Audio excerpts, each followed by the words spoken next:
عام 1772 كان الكيميائي جوزيف بريستلي بيسكن بالقرب من مصنع للخمور. بريستلي وأثناء أحد التجارب بتاعته اكتشف بالصدفة غاز اسمه نيترس أوكسيد NO، ولاحظ إن عند استنشاقه للغاز ده بيحصل له نوع من الدوار والدوخة، ولما عرض نفسه لكمية أكبر من الغاز ده ما قدرش يتوقف عن الضحك، وعشان كده ولحد النهارده بيسمى الغاز ده غاز الضحك. وبريستلي توفى قبل ما يعرف أهمية اكتشافه.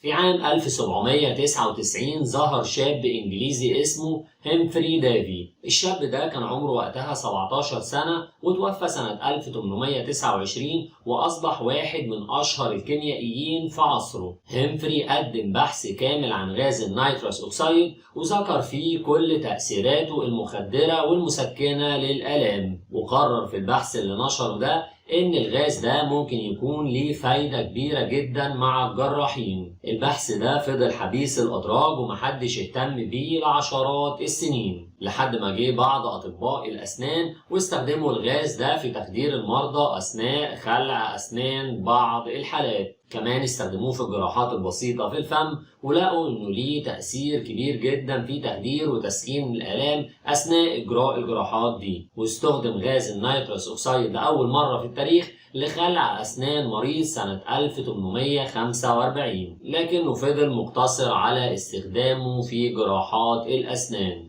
وده معاد اكتشاف الإيثر. شاب ألماني يدعى فاليريوس كوردوس سنة 1555 كتب في مذكراته إن اكتشف غاز جديد أو بخار جديد بينتج بإضافة زيت الزاج إلى الكحول المقطر، وسماه زيت الزاج الحلو، وقال إن الغاز ده بيسبب الدوار والدوخة، لكن اكتشافه ده محدش أعار له أي اهتمام وفضل في طي النسيان ما يقرب من 300 سنة، لحد ما جه العالم مايكل فاراداي واللي عمل أبحاث عن نفس الغاز وسماه غاز الإيثر، وقال إن استنشاق غاز الإيثر أو ثنائي إيثايل الإيثر له تأثير بيسبب فقدان الإحساس والشعور بالألم، لكنه لم يستخدم هذا الغاز أو يكمل تجاربه عليه. الطبيب الأمريكي كروفورد ويليامسون لونج بالصدفة وفي أحد الحفلات اللي كان بيحضرها والحاضرين فيها كانوا بيستنشقوا غاز الإيثر عشان مفعوله اللي اتكلمنا عنه، أحد الحاضرين شم كمية كبيرة من الغاز ده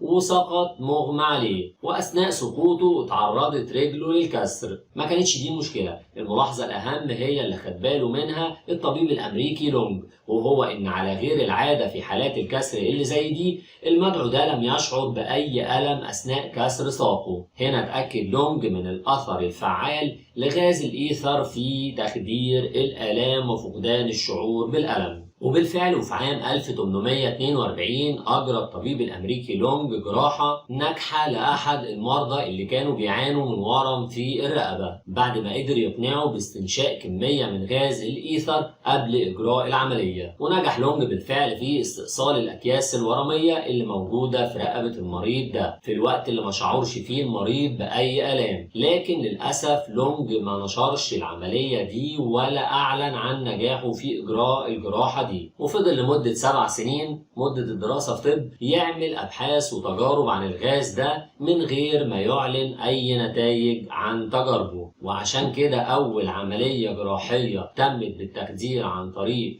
التخدير العام بغاز الإيثر اتدونت واتسجلت في التاريخ في 16 أكتوبر سنة 1846، وتمت في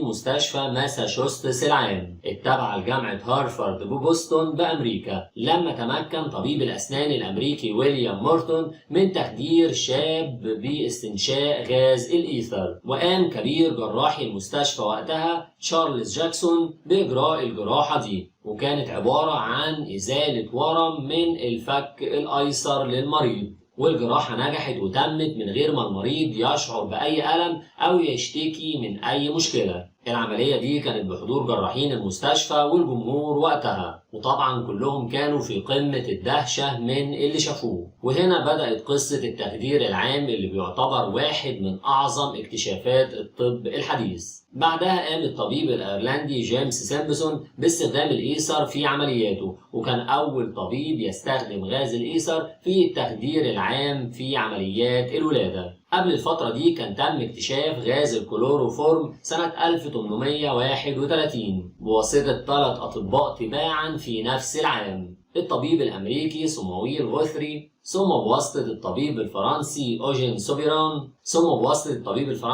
سوبران، وأخيرا الطبيب الألماني جوستس فون. والطبيب الألماني ده أصبح أستاذ للكيمياء في عمر 21 سنة، وكان هو أول من اكتشف الخواص المخدرة لغاز الكلوروفورم، وقرر إنه يكون هو نفسه أول حد يجرب الغاز ده. وبالفعل استنشق كمية من الغاز ده ودخل في غيبوبة عميقة لدرجة إن تلامذته شالوه وهو في حالة تخدير كاملة، واستمر كده لعدة ساعات. وبالرغم من النجاح الباهر لغاز الكلوروفورم في التخدير العام، إلا أنه فضل فترة غير مستخدم بأمر من الكنيسة لأسباب دينية، وفضل استعماله محظور لحد سنة 1853 لما طلبت الملكة فيكتوريا ملكة إنجلترا إن الأطباء يستعملوا معاها غاز الكلوروفورم ده أثناء ولادتها. بعدها ذاع وانتشر استخدام غاز الكلوروفورم في التخدير العام وأثناء العمليات خصوصا الولادة. هنهي حلقتنا عند النقطة دي النهاردة، وهنكمل إن شاء الله في الجزء الثاني باقي قصة اكتشاف التخدير. أتمنى النهاردة إن أنا أكون قدمت لكم معلومات مفيدة وجديدة، وزي ما دايما بقول بتمنى استمرار دعمكم بالاشتراك والمشاركة والإعجاب وتفعيل الجرس عشان يوصلكم كل جديد. أشوفكم على خير في الحلقة الجاية، والسلام عليكم ورحمة الله وبركاته.